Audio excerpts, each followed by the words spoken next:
उच्चार करत असताना आपल्याला प्रत्येक शब्दाचे ऍक्युरेट उच्चार कसे करायचे यासाठीची खास बॅच होती ऍज अ फोनिक्स बॅच. या फोनिक्स बॅच मध्ये पण अगदी अल्फाबेट असं न म्हणता ऍज आव बेट इथपासून ते प्रत्येक शब्द वाचायचा कसा इथपर्यंत आपण हे पाहिलेलं. अनेक जण यातले आहेत की सुरुवातीला त्यांना काहीच वाचता येत नव्हतं, पण आता छान पद्धतीने ते वाचताय. हे जे काही 2 महिन्यामध्ये जो काही तुम्हाला हा क्लासचा अनुभव आलेला आहे, जे काही 2 महिने तुमच्यामध्ये जो काही बदल पॉझिटिव्ह बदल झालेला आहे, त्यामध्ये तुम्ही 2 महिन्यात काय शिकला, 2 महिन्यामध्ये तुमच्यामध्ये बदल काय झाला आणि त्याचा फायदा तुम्हाला कसा होणार आहे हे तुम्हाला यामध्ये सांगायचं. हे सांगत असताना करत असताना त्यांनी बघितलेलं आहे की मुलामध्ये माझ्या सुधारणा कशी होत गेली. ज्यावेळेस क्लास लावायच्या अगोदर त्याची परिस्थिती काय होती आणि आता क्लास आपला आज संपतोय, तर आज त्याची सिच्युएशन काय आहे, 2 महिन्यामध्ये त्यात काय बदल झालेले, 2 महिन्यात जे काही आपण शिकलेलो आहोत ते त्यानं कसं अंडरस्टँड केलेलं आहे, कशी त्याच्यामध्ये आमूलाग्र बदल झालेला आहे की ह्या फक्त 2 महिन्यामध्ये तो इतकं छान पद्धतीने इंग्लिश हा वाचू शकतो. आज स्कूलमध्ये बघा, वर्षानुवर्ष आपण स्कूलमध्ये जातो, पण अनेक विद्यार्थ्यांना तो वाचता येत नाही. फक्त 2 महिन्यामध्ये मग असं काय बदल होतोय, 2 महिन्यात आपण काय शिकवलं की त्यामध्ये तुम्हाला प्रत्येक लाईन्स ह्या चांगल्या वाचता यायला लागलेल्या आहेत.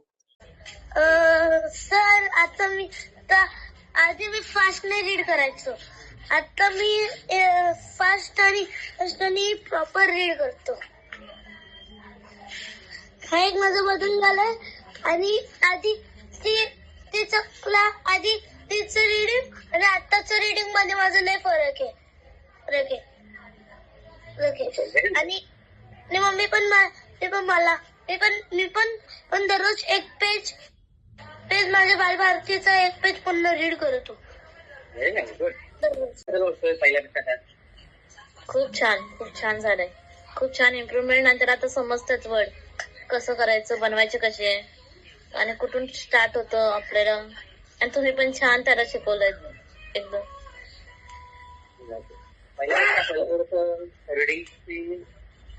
रीडिंग स्पीड होतं, प्रॉपर रीडिंग पाहिलं तेवढं रीडिंग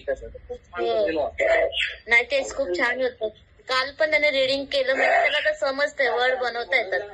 असं तर पहिलं ते समजत नव्हते वर्ड बनवायचे असं पाहिजे तेवढं. आणि त्याच्यामुळे इम्प्रुव्हमेंट पण काहीच नव्हती तेव्हा, पण आता छान समजतंय. रीडिंग पण छान आहे त्याची आता झाली. रीडिंग पाहिलं तर स्क्रीन वाचत होता आणि दुसरी गोष्ट प्रत्येक वर्ड हे आयडेंटिफाय होत होतं. हा, ते एक मेन आहे. म्हणजे मुलांना ते समजत नव्हते कोणते वर्ड कसे बनवायचे ते. आणि आम्ही पण किती पण सांगितले तर समजणार नाही यांना. म्हणजे तुमच्याकडून छान त्याला समजलं ते वर्ड बनवायचे कसे. आणि ते मराठीमधून पण त्यांना आता स्वर व्यंजन पण एक कळायला लागले. ऍटलीस्ट माहिती नाही पडत ते ऐकलं ते मराठीमध्ये कसे असतात आणि ते इंग्लिशमध्ये कसे असतात ते आता त्यांना समजत आहेत की वर व्यंजन बाळाकडे कसे बनवतात, कसे असतात ते असं. पण थँक्यू सो मच सर तुमचे.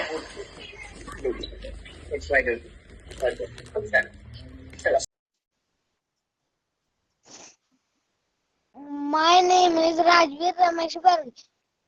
I am studying in 2nd standard. लावला माझ्या मावशीनं. त्या आधी जर काहीच वाचता येत नव्हतं, थोडं वाचता येत होतं. आणि मग त्याच्यानंतर थोडं नंतर हे चार्ट वाचले. मग असे छोटे शब्द मोठे शब्द वाचायला लागले.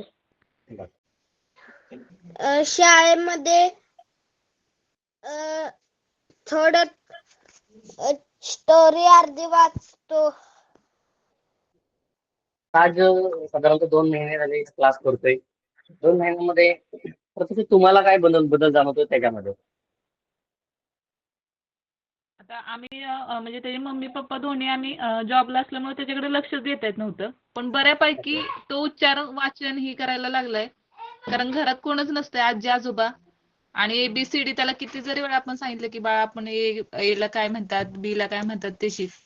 तो म्हणायचा मला शाळेत शिकवतात त्याच्यावरच चालू होतं. पण जसं त्याने ही लेक्चर जॉईन केले तसं बऱ्यापैकी तो वाचायला लागलाय, शब्द तयार करायला लागलाय. कोणता जरी शब्द असेल तर आपण त्याला म्हणलं तर तो अक्षर जोडून, ज्यावेळी आपण मराठीचं अक्षर वाचायला सुरुवात करतो तसं तो उच्चार सगळं अक्षर जोडून वाचन करायला लागलेला आहे. म्हणजे चांगला फरक. असं वाटतं की अजून क्लास त्याला आता परत चालू ठेवावा, कारण त्यावेळी कुठेतरी त्याची चांगली प्रगती होईल असं वाटतंय आम्हाला. Very nice, good. आपलं lecture. क्लास लावल्यानंतर जसं आपण स्टेप बाय स्टेप एक अक्षर कसं वाचायचं, एचा उच्चार ऍ का करायचा, एचा उच्चार ऑ का करायचा, हे आपण स्टेप बाय स्टेप घेत गेलो. पहिलं आपण एखादं लेटर घेतलं, त्यानंतर 2 शब्द घेतले, त्यानंतर 3 शब्द घेतले, त्यानंतर 4 शब्द घेतले, त्यानंतर 5 घेतले. स्टेप बाय स्टेप आपण पुढे गेलो. आणि फोनिक्स मेथड जी आहे, ही फोनिक्स मेथड थ्रू कोणताही विद्यार्थी इंग्लिश वाचू शकतो. फक्त क्लास रेग्युलर केला पाहिजे, डेलीला होमवर्क केला पाहिजे. कोणताही विद्यार्थी असेल तो इंग्लिश वाचू शकतो. इंग्लिश हे अवघड नाही. फक्त सिस्टमॅटिक मेथड थ्रू जर आपण गेलो तर डेफिनेटली तुम्हाला इंग्लिश हे वाचता येणार. खूप छान, खूप छान. सर मला आधी घर पहिल्या क्लासमध्ये वाचता येत होतं. नंतर मला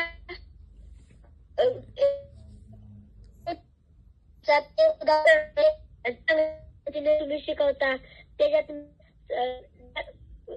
देतो आणि तिथे आम्हाला चांगले जाणवते. Good, very nice. समजला पहिला रीडिंग करत होता तो क्लास लावण्या अगोदर, क्लास लावल्यानंतर खरंच झालेलं आहे. स्पीड वाचणं असेल, प्रत्येक वर्ड ऍक्युरेट वाचणं असेल, ते थोडंसं आता व्हायला लागलं. हा झाली, बऱ्यापैकी झाली त्याची प्रगती. पहिलं त्याला अगोदर काहीच वाचता येत नव्हतं. एचा उच्चार त्याला कळत नव्हता, बीचा उच्चार बी कळत नव्हता त्याला. आता बऱ्यापैकी कळतंय, वाचतोय तो. यावेळेस तर खूप छान पद्धतीने इम्प्रुव्हमेंट झाले. रीडिंग वाचणं असेल किंवा शब्द उच्चारणं असेल आणि वाचण्यातलं स्पीड हा पण खूप छान त्यामध्ये बदल झाला. एका महिन्यात काय एवढं त्याला समजलं नाही, पण दुसऱ्या महिन्यात चांगला ट्रेन झाला तो. गुड. त्यापैकी हा बदल तुम्हाला जाणवणं गरजेचं आहे. जाणवतो, बदल जाणवतो. जाणवतो की बदल आहे त्याच्यात, झालाय पण बऱ्यापैकी झालाय बदल. Okay, good. चांगलं शिकवताय तुम्ही. Okay, thank you. मग आपण नेक्स्ट सर मला आधी क्लास चालू व्हायच्या आधी मला काहीच वाचायला नव्हतं येत आणि आता ट्युशन लावलंय तर भरपूर थोडं येत आहे स्पेलिंग बनवायला वगैरे. तुम्ही सांगितलं होतं की माझ्या मुलाला काहीच इंग्लिश वाचता येत नाही, तुम्ही थोडंसं त्याला लक्ष द्या. आणि ऑफलाईन आणि ऑनलाईन या दोन्ही मेथड आपण टॅक करू शकतो. म्हणून ऑफलाईन थोडस विषय होतं की त्यावेळेला आपल्याला ऑनलाईन लेक्चर होतं, ऑफलाईन मध्ये बसून असतं. त्याच्यामुळे त्यांना ऑनलाईन जॉईन करा. कारण मी सुद्धा त्याच्या मुलांना ऑनलाईन जॉईन केलं.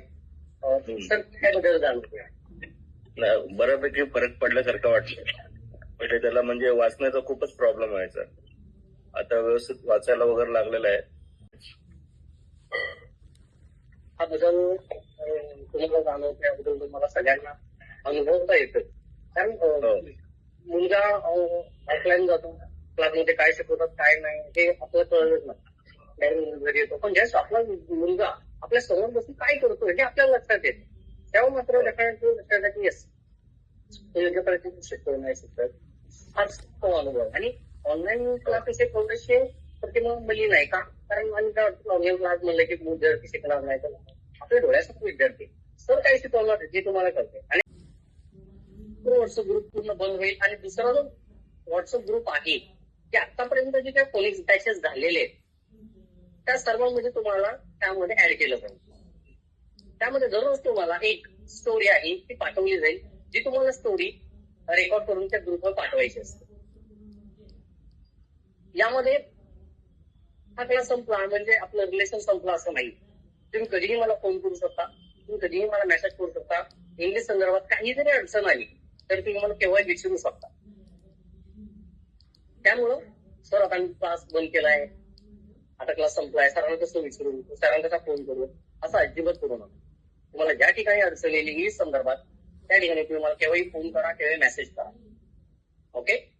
यामध्ये आता आपल्याला सवय लागत चाललेली इंग्लिश वाचण्याची, कुठे आवड निर्माण होत चाललेली. तर ही जी आवड निर्माण होत चालली ते कुठे ब्रेक नाही दिली पाहिजे. तुम्ही दररोज जे काही सेंटेन्सेस आहेत, जे काही पॅराग्राफ आहेत, जे स्टोरी आहेत, लहान मुलांच्या स्टोरी बुक्स मिळतात, त्या विकत घ्या, त्या वाचा. त्याच पद्धतीने आपल्या ग्रुपवर आपण डेली एक स्टोरी आहे ती शेअर करत असतो. आता इथून पुढे जितकं तुम्ही वाचाल तितकं तुमची फ्लुएन्सी रीडिंग मधली वाढत जाणार.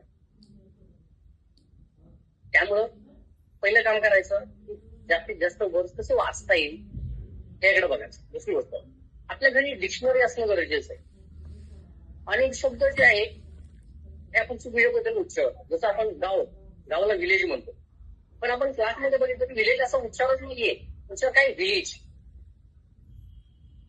आपण या क्लासमध्ये बघितलं मॅरेज असं म्हणतो, आपण लग्न असेल मॅरेज. आपण क्लासमध्ये पाहिलं की मॅरेज हा शब्दच नाहीये, उच्चार आहे मॅरेज. मग अशी चुकीचे शब्द जिथे आतापर्यंत आपल्या ब्रेनमध्ये आपण लहानपणापासून ऐकत आलो, लहानपणापासून आपण शिकत आलो, लहानपणापासून आपल्याला शिकवत आलेले आहे, ते जे काही चुकीचे वर्ड्स आहेत फिट झालेले, ते रिमूव्ह कसे करायचे. ते रिमूव्ह करायचे असेल तर तुम्हाला प्रॉपर वर्ड्स त्याचं प्रोनाऊन्सिएशन माहीत असणं गरजेचं आहे. ते तुम्ही प्रत्येक वर्डचं प्रोनाऊन्सिएशन शोधणं गरजेचं आहे. डिक्शनरी वापरायला शिका. आता प्रत्येकाच्या हातात मोबाईल आलेले आहेत. प्रत्येक जण ज्यावेळेस एखादा शब्द आणला की आपण गुगल करतो किंवा आपल्या मोबाईल डिक्शनरी असेल, डिक्शनरीमध्ये सर्च करतो, मोबाईल डिक्शनरी. हे शक्यतो मोबाईल डिक्शनरी वापरू नका. मुलांना सवय लावा की जे डिक्शनरी मुळे आहे पुस्तक त्यातून तो वर्ड शोधायला त्यांना शिकवा. कशा पद्धतीने एखादा शब्द शोधायचा, कशा पद्धतीने एखादा शब्दचा उच्चार ते शब्द आहे तो आयडेंटिफाय करायचा. जेव्हा तुम्ही एक शब्द शोधायला जाता तर तुमच्या डोळ्याखालीनं 10 ते 12 शब्द जातात, जे की तुम्हाला माहित नाहीयेत. ते शब्द तुम्हाला आता काही मेहनत नाही लागत, फक्त टाईप करतो, मिनिंग येऊन जातो.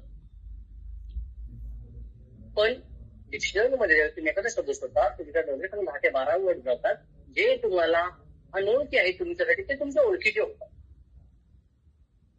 एक शब्द पाहायला गेला 10 वर्ड्स जे आहेत ते तुम्हाला माहीत झाले. त्यामुळं डिक्शनरीचा वापर सगळ्यांनी आवर्जून करा.